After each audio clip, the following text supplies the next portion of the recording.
Chef, a Restaurant Tycoon game, is a restaurant management sim. It has been in early access for a while, but just got a release date of August 21, 2020 on Steam.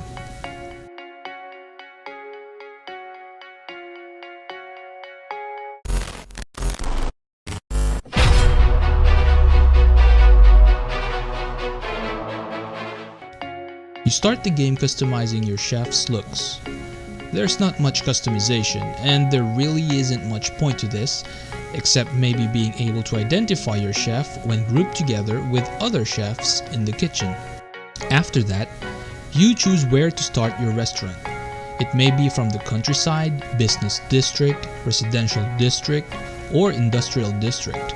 Depending on the location of the area you want to rent, there can be bonuses or negative effects, such as an area being an infamous neighborhood where rent may be cheaper, but attractiveness gets negative points.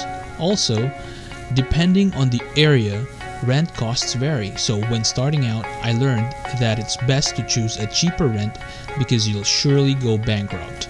I learned it the hard way. You'll start off by placing important things in the kitchen, such as a stove and counter. You'll then have to place tables where your customers can eat. You can decorate your restaurant, but there isn't much variety in areas you can accurately place them. It's a necessary ordeal in this game, but not a fun one. Decorating the restaurant increases your attractiveness to customers. You'll be able to see what type of menu you will serve the customers. Keeping in mind that there are different types of customers, such as cheapskates, vegetarians, vegans, or those that really want gourmet food, is important. The types of customers visiting your restaurant varies depending on where you are located.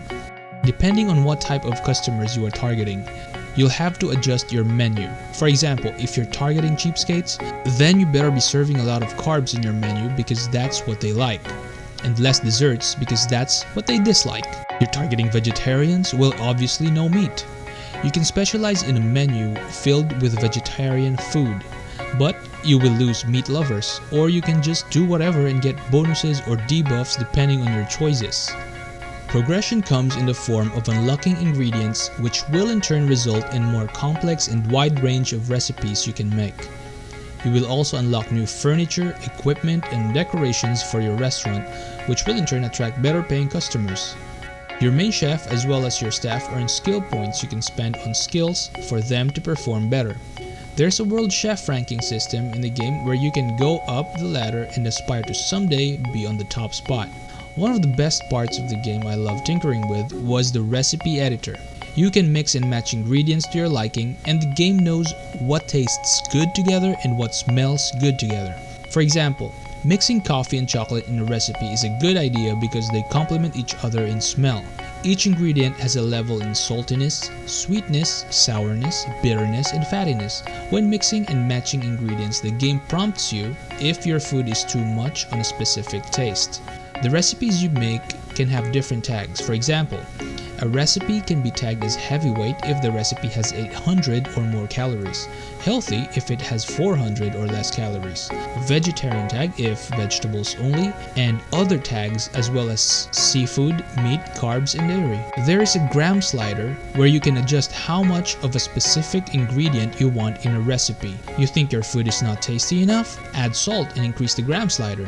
Did it become too salty? Maybe add some basil leaves and increase bitterness as well as decrease the saltiness. When you click a customer, you'll see what they are eating or what they ordered. You can also see what's being prepared or cooked in the kitchen by clicking your equipments. The art style of the food, both in the menu as well as the objects people actually eat, looks good enough. It's a simple cartoonish 3D. I have nothing against the art style. What's not good is when you have a very large hall filled with customers and staff, the game's FPS drops drastically despite looking simple. Despite the positive things sounding nice, it's not all good. When you're done with editing your menu, you just sit and watch your staff work in the restaurant and customers come in. You'll get occasional events such as a customer seeing a bug in their food or complimenting you but asks for a discount. You have some choices on how you want to respond, but there are upsides and downsides depending on your response. However, these extra side events felt lacking and did not really add much to player engagement. Mostly you'll be idling opening and leaving your restaurant at 4 times speed.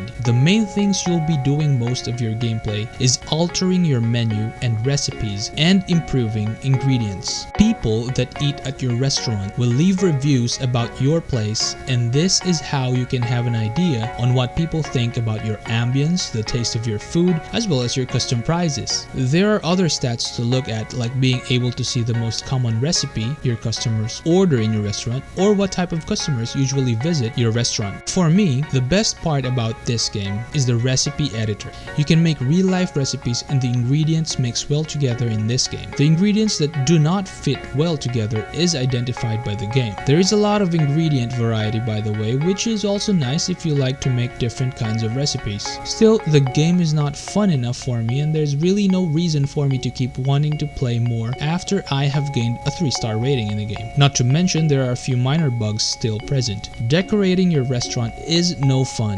The only reason I did it is because of the need to attract customers. The recipe editor is great. I can only wish that they did more with the rest of the game. With all that said, I give this game a 6 out of 10.